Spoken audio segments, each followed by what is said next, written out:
महाघोटाळा. अंबडमध्ये गरिबांच्या हक्काच्या धान्यावर डल्ला. 6.37 लाखांचा शासकीय साठा जप्त. अंबड शहरात गरिबांच्या तोंडचा घास हिरावून घेणाऱ्या एका मोठ्या रॅकेटचा पर्दाफाश झाला आहे. चांगलेनगर भागातील एका खासगी गोदामावर तहसील प्रशासन आणि अंबड पोलिसांनी संयुक्त धाड टाकून तब्बल 6,37,418 रुपयांचे शासकीय धान्य जप्त केले आहे. या धक्कादायक कारवाईने रेशन माफियांचे धाबे दणाणले आहेत. नेमके काय घडले? प्रशासनाला मिळालेल्या खात्रीशीर गुप्त माहितीनुसार एका बंद गोदामात मोठ्या प्रमाणावर शासकीय धान्याची साठेबाजी करण्यात आल्याची माहिती समोर आली होती. धान्य चोरून त्याची परस्पर काळ्या बाजारात विक्री करण्याचा संशयित आरोपीचा डाव प्रशासनाच्या सतर्कतेमुळे हाणून पाडण्यात आला. अचानक झालेल्या या धाडीने परिसरात मोठी खळबळ उडाली आहे. जप्त केलेला मुद्देमाल: अवैध साठा, गहू 94.50 क्विंटल, किंमत 2,97,202 रुपये, तांदूळ 76 क्विंटल, किंमत 3,37,116 रुपये, इतर 6,500 रुपयांचा वजन काटा आणि शासकीय धान्य वितरणाची 80 रिकामी पोती. एकूण किंमत 6,37,418 रुपये एवढा मुद्देमाल जप्त करण्यात आला आहे.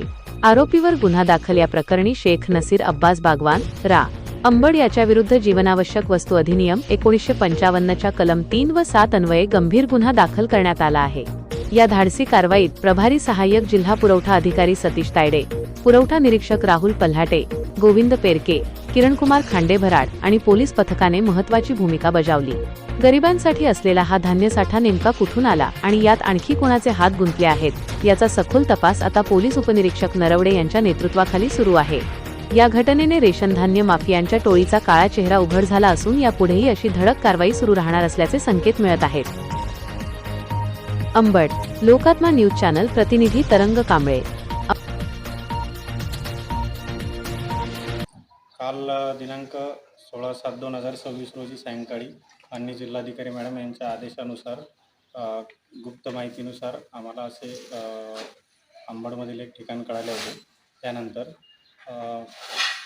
जिल्हाधिकारी हातगल साहेब यांचे आदेश होते. त्यानंतर आम्ही अंबड येथे पोहोचलो असता आम्हाला ठिकाणाची कल्पना देण्यात आली. आम्ही या ठिकाणी बोरी रोडला अंबड येथे या गोदामामध्ये आलो असता इथे गोदामाला लॉक केलेला होता. लॉक केल्यानंतर आम्ही संबंधिताची चौकशी केली. चौकशी केल्यानंतर सदरील व्यक्ती हा अंबडचाच आहे असे माहिती मिळाली.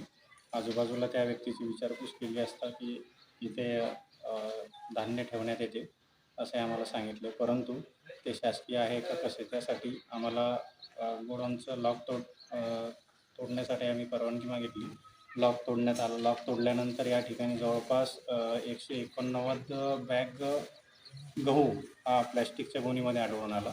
त्यानंतर 152 बॅग तांदूळ हा पण प्लॅस्टिकच्या गोणीमध्ये आढळून आला.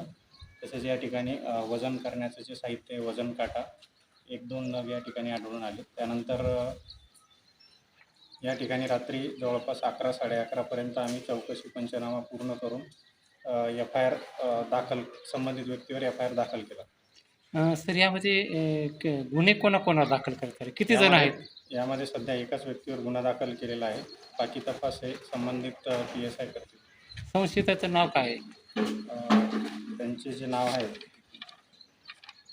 शेख नसीर, त्याचे नाव ऐकून. संबंधित गोदामाचा जो मालक आहे त्याचे नाव आहे शेख नसीर अब्बास बागवान असे आम्हाला बाहेर जे मीटर लावले होते त्यावरती आढळून आले. त्या व्यक्तीचा आम्ही मोबाईल क्रमांक घेतला, त्यावरती संपर्क साधला. त्यांचा मोबाईल फोन सुरू होता परंतु त्यांनी फोन उचलले नाही. वरिष्ठाच्या मार्गदर्शन काल रात्री आज सकाळपर्यंत FIR करण्याची कारवाई पूर्ण करण्यात आली व त्यानंतर आज दिनांक 17/7/2026 रोजी आम्ही जे धान्य आम्ही जमा केलेले होते, जप्त केलेले होते त्याचा सुपूर्दनामा हा PSI नरोडे साहेब यांना देऊन त्यानंतर त्यांच्याकडून जे आदेश प्राप्त झाले आहेत की तुमच्या शासकीय गोदाममध्ये हे जे धान्य आहेत ते साठवणुकीसाठी ठेवून द्या व त्यानंतर आता सध्या जे धान्य आहेत ते शासकीय धान्य गोदामच्या गाडीमध्ये लोड करून हे शासकीय धान्य गोदाममध्ये ठेवण्यात येईल. मला एक सांगा सर, हा राशनचा गहू आहे आणि राशनचाच तांदूळ आहे का? अजून त्याचं काही निष्पन्न झालं का नाही? यामध्ये सध्या प्राथमिक माहितीनुसार हा ज्या बॅग आहेत या रेशनच्या नसल्यामुळे सध्या याबद्दल सांगता नाही येणार, परंतु हा कुठेतरी खरेदी करून या ठिकाणी आणून ठेवण्यात आलेला धान्य दिसत आहे. असं प्राथमिकदृष्ट्या निदर्शनास तपासणीसाठी येत आहे. तपासणीसाठी मग प्रयोगशाळेत पाठवणार का वरिष्ठांकडे? तपासणीसाठी यांचे नमुने रात्रीच घेण्यात आलेले आहेत. 2 नमुने आज दिनांक 17/7/2026 रोजी तपासणीसाठी पाठवण्याची प्रक्रिया पूर्ण करण्यात आली आहे. आपलं नाव? मी निरीक्षणाधिकारी तहसील कार्यालय अंबड, किरण कुमार खंडेबराड.